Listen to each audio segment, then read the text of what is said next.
What is going on, YouTube people? Today, something a little different. Upper Deck reached out. They have a ongoing e-pack release that they've been doing the last few weeks for their new DC Batman set that has been coming out week after week. Each one has a different theme to it, and this week is vehicles. So the Batmobiles and other such things, they reached out and said, "Hey, would you like to preview the upcoming release?" And I said, "Sure." So today I sit down with TJ from the Upper Deck team, giving us all a sneak peek of this week's upcoming Batman anniversary release on e-pack. So buckle up, strap in. It's a quick one, about 15-20 minutes, give or take, where we kind of run through the set and kind of get into a little discussion on how sets are put together. And if you're a Batman nerd, you're going to love this one. So tune in, check it out. And once again, thanks to Upper Deck for reaching out for this opportunity. All right, everybody. Today we have TJ, publishing content specialist at Upper Deck, and he described to me what that was prior to going live, and it might be one of the coolest jobs I've ever heard. TJ, what exactly does that mean that you do at Upper Deck? So the short term, I'm a just professional comic book nerd, which is wonderful. But beyond that, I work on all things comic book related at Upper Deck. So as far as building content goes, I still do all the checklists for our DC products, along with a tag team partner that I have here. But I'm kind of the more or less kind of quality control for all things to make sure that we're using the right issues, we're crediting the right creators, costumes reflect eras, all the stuff that I would love to do for free, and now I get paid to do it. Yeah, that sounds like a pretty good gig, if you ask me. Well, the reason we have TJ on today is Upper Deck has been releasing a Batman product weekly on e-pack, and they are on week number 5, which I was super excited when they told me we were going to be talking about vehicles, because I feel like, the Bat vehicles, the Batmobile specifically, is kind of almost as like whenever the new Batman gets announced, it's like, okay, who's the actor or who's the artist, and then also what does the Batmobile look like? Totally.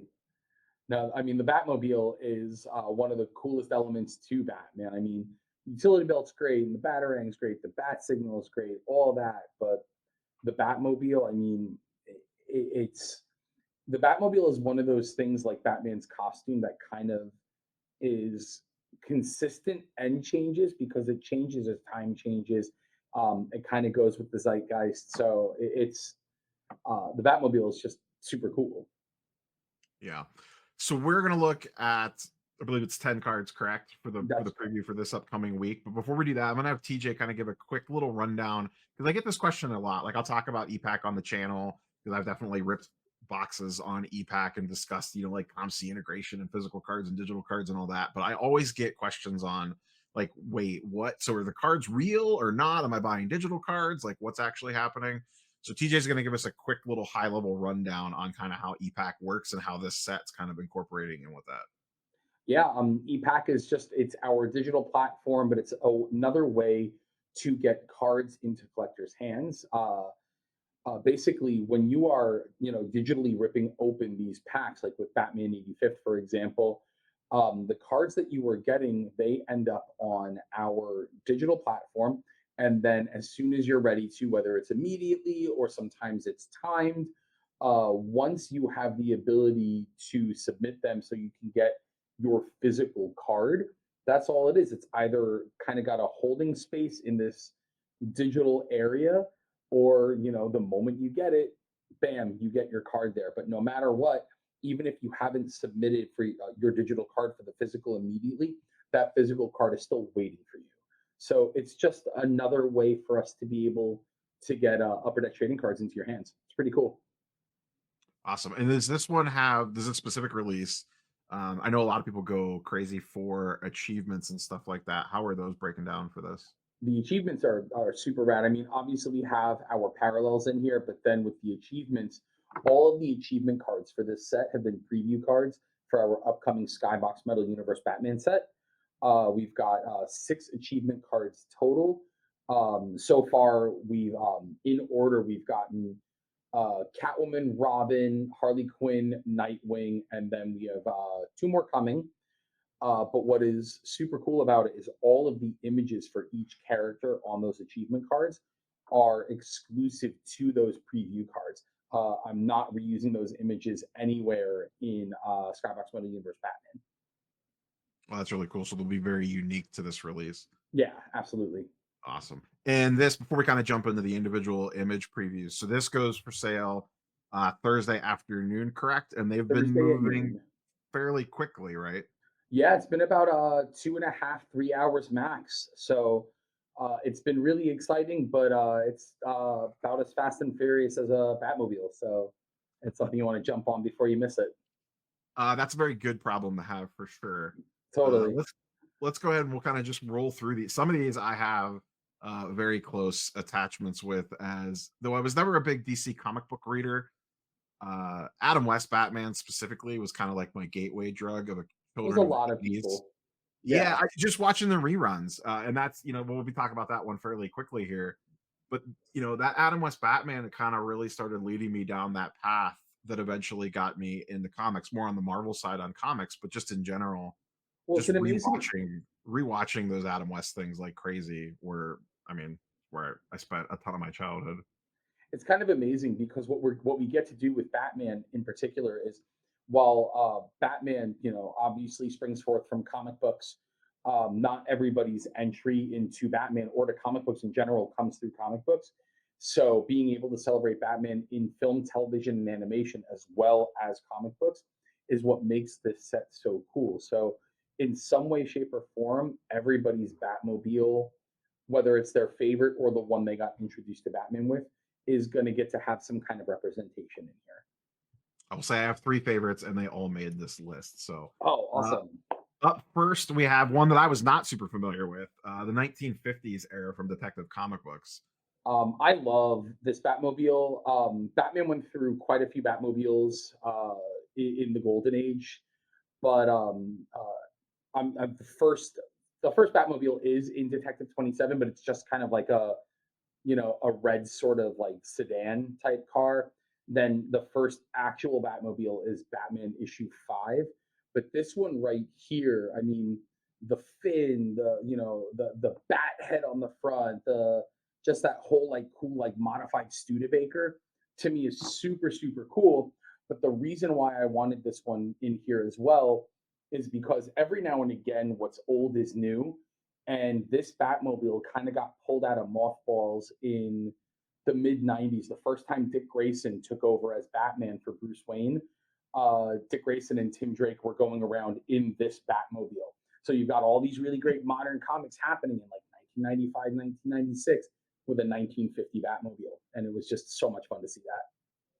That's great. I had no idea about that. I do love that little like Batman face on the very front. That's very striking. Like it just immediately hits you as soon as you look at the image. Yeah. Oh, I love it. Now this is it's really tough for me to rank my favorite three, but this is for sure in my favorite three, being the Adam West Batman.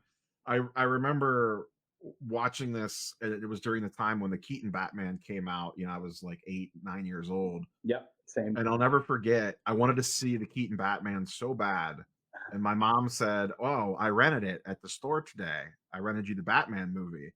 And I was like, "Really? It just came out in theaters." And I put it in and was super excited to watch it. And it was the 1960s Batman movie with the Yep. submarine, and they turn the world leaders to powder and all that stuff. Oh, I it's still great. loved it, don't get me wrong, but I had my hopes up that I was going to get to see the Keaton Batman super early. But this, I, I have to imagine this is high on a lot of people's lists.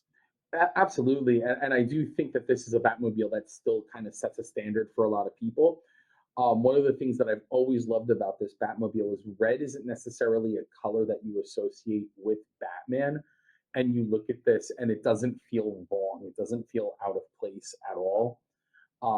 Plus, it's that cool modified Futura. It's great, man. I mean, the domes, the bubble domes for the windshields. It's way cool. Plus the bat phone in the car, man. I mean, it doesn't get much cooler than that.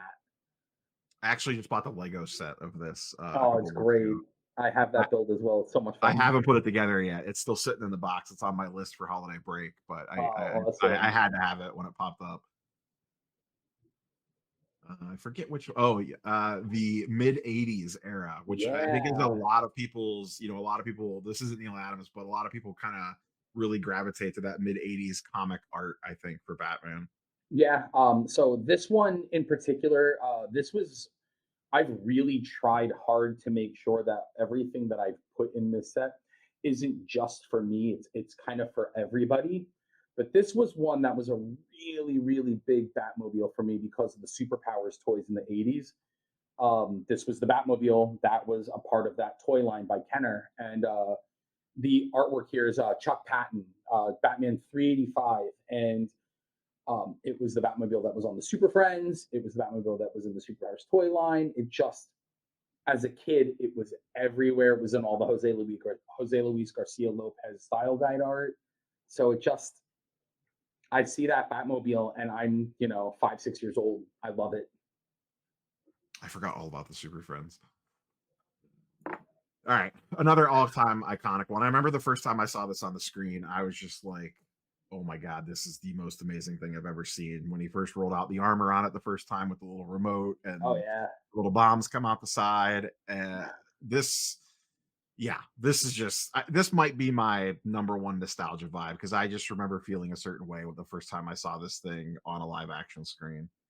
There are it is hard sometimes for me to say that anything live action Batman is perfect because everybody has their own idea of what that is. That is the perfect live action Batmobile. There has never been a better live action Batmobile than that one. I don't know if there ever will be. It doesn't matter what anybody's favorite is. You look at that and you immediately go, "Oh, Batman."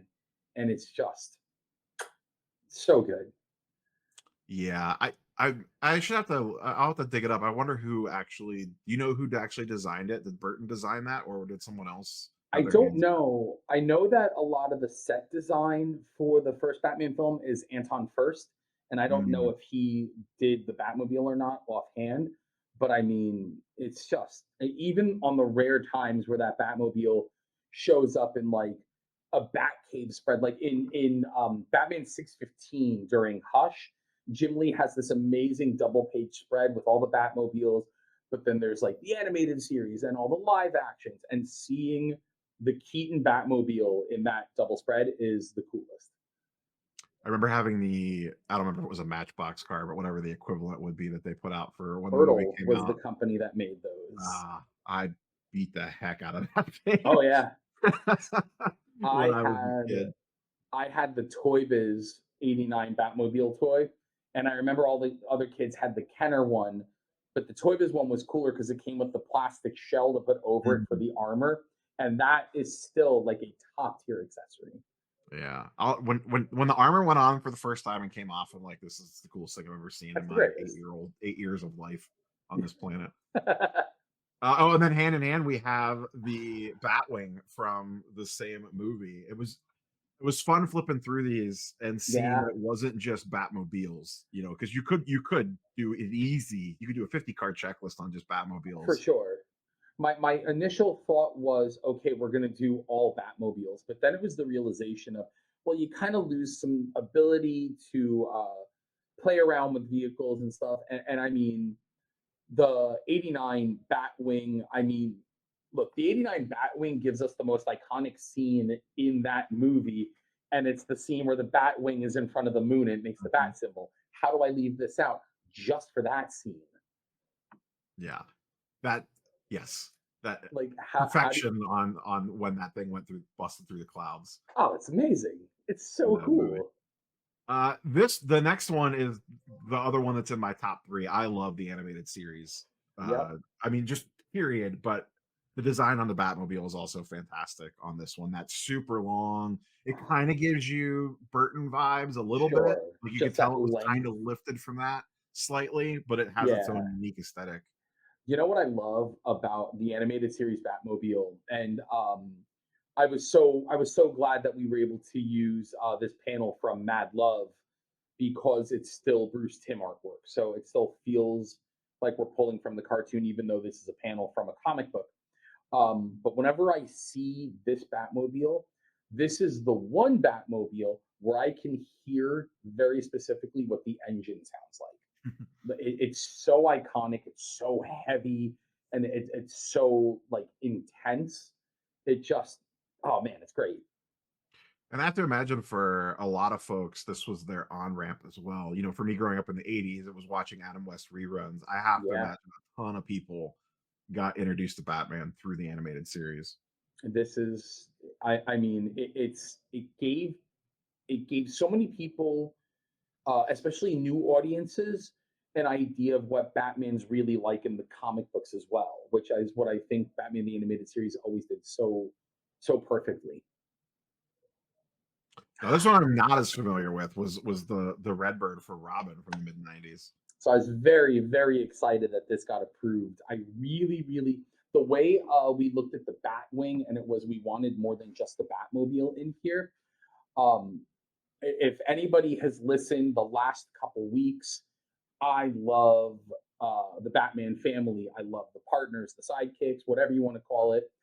Um, and the Robin's Redbird debuts technically in Robin issue 1, but what I loved about this is this was the first time outside of like a motorcycle that Robin, and it's Tim Drake at this period, has a vehicle that kind of affords him agency and identity in the way that the Batmobile gives to Batman. I remember thinking, so I was like 13 when this came out. I remember thinking this is the coolest thing, and how does it get any better than that? Robin has a car, and I just, it still looks rad. I love it. I have a big soft spot for this. I was really excited that DC was into us having it in here as well. That's awesome. You're able to sneak that in. How tough is it, you know, when you guys are laying something like this out, Hmm. like especially this specifically, like there's a billion vehicles you could pick from. Yeah, Like, how does that cutting process? Is that just like, oh God, like you're leaving probably favorites all over the cutting room floor left and right? Like, does it it's just tough. start with one massive list and then you just kind of start like whacking away at it? Is it as simple as that? Yeah, and honestly, I had this big checklist of all the different vehicles, whether it was Batmobiles, Batcycles, Batboats, Batwings, Batcopters. The Whirly Bat was on my checklist for anybody who knows what I'm talking about. There were so many different things.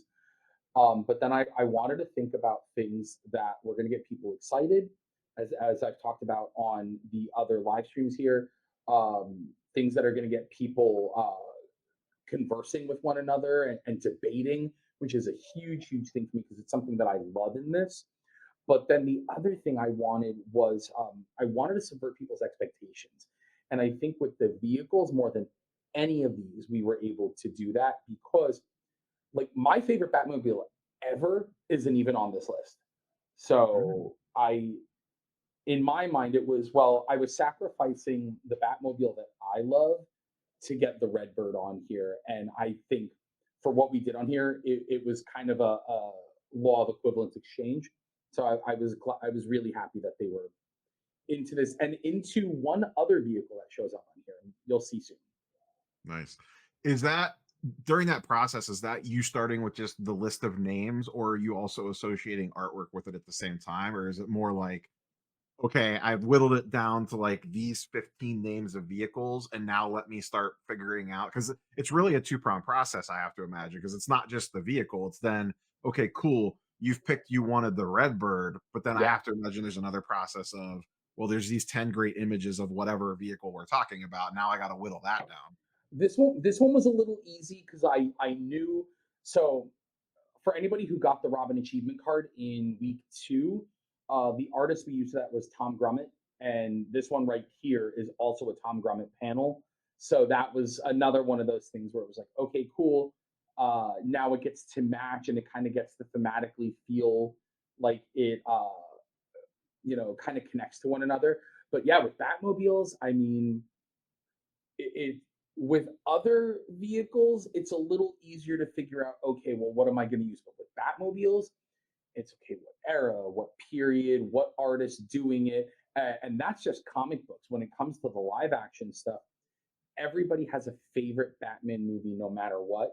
And the thing I really wanted to do was at least try to make sure that I'm capturing those periods. Like, um, Batman '89 is in here twice with the Batmobile and the Batwing. Unfortunately, we're already at the mid '90s, so Batman Forever doesn't make the cut, but at least that period for Batman does. Yeah.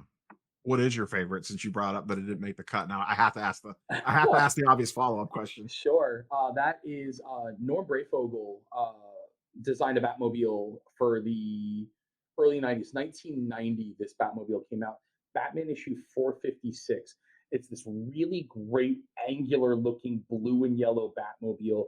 It's very intense. It's so cool.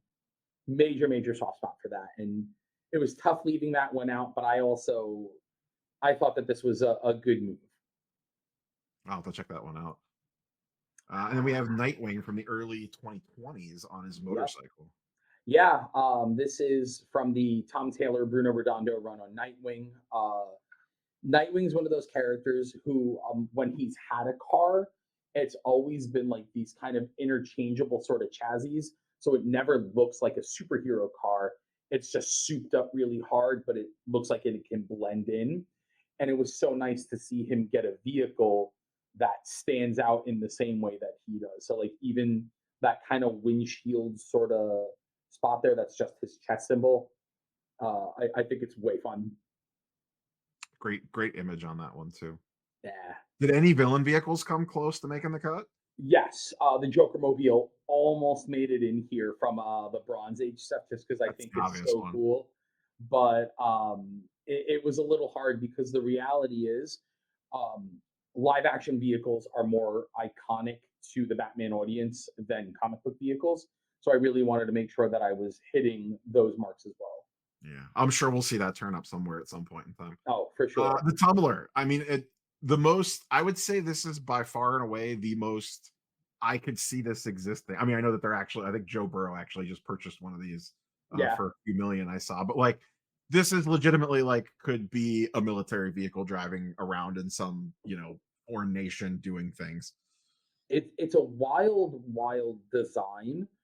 I always so this is just me. So whoever's listening to us talk about this, your mileage may vary. Pardon the pun, but this is one of those vehicles where I'll never understand it, only because the big thing with Christopher Nolan and David Goyer was bringing back that like ninja element to Batman and the element of surprise and quiet. And here's this giant loud thing driving across roofs, so I'll never understand that, but I love that people love this. And I love that there are people who are so passionate about the Tumblr that there was no way it couldn't be in this set. Hey, it had a stealth mode in the first movie. Sure, but then, let's knock down gargoyles and rooftops and let's go crazy in this. Yeah. But Uh, again, I love that people love it. yeah. This is a low key great one, especially I just got done watching the Penguin, like a month Yeah. or so ago when that finished up, and we don't we also really don't know a ton about this one. Like it's really only in the one big chase scene, I think, but you really get to see it in action. Yeah. So I don't know that we know all the tricks that it has, but just the old school, basically muscle car vibes with some body armor on it, and the speaking of iconic engine sounds that you mentioned earlier, this is one that you The could engine on definitely that hear. one. Oh, yeah, totally. Yeah, I I love this movie. This might be one of my favorite Batman movies of all time. I wasn't expecting it to be. It took me a year before I watched it. Um, it is it is everything that I want, nearly everything that I want in a Batman movie. But that Batmobile is perfect. Once they figure out how to allow for a real world take, but still get like the fins or still do something, visually Batmobile, and then we get to see, like you said, all like kind of the cool tricks and all, the weapons and accoutrement on there. I think it's going to end up being an iconic Batmobile. yeah, I liked the movie quite a bit. It wasn't like my favorite Batman movie of all time, but it was definitely really good. I appreciated the grounded nature of it. But Sure. having watched the Penguin, actually, I think I have more appreciation now for the whole universe, really, The I world guess. building that we're Yeah, getting. yeah, Yeah. because that show is so good. I mean, I guess spoilers. Batman's not even in the show, and it just does such a good job about flushing out that entire universe that he's building over there for that. I hope he gets plenty of time to run with it. Yeah, I'm very excited to see what happens in the long run. And between both having Bruce Wayne on a motorcycle in that movie and then having Batman in this kind of proto Batmobile, essentially, it's very clear that vehicles are going to be a thing for this franchise going forward. And the reality is, vehicles, in the same way that villains are, synonymous with Batman, you don't want to lose those cool, epic, iconic vehicles. And I think there's clearly a lot of room for them to grow with it. Yeah, I totally agree. Well, TJ, this has been absolutely fantastic. We ran through the full 10 Thank you. card checklist on this release. This will be out you said Thursday, I believe it was. Is it noon Pacific? At Is that noon. the Yep, noon Pacific. noon Pacific? And if you're interested, don't wait around too long because these probably won't last much past the afternoon. No, especially once everybody sees what the achievement card is for this one. This is going to be gangbusters. So I think everyone's going to have a fun time with it. Awesome. All right. Thanks again for the time, and I look forward to the release. Rob, thank you so much, man. Yep. Have a good one, TJ.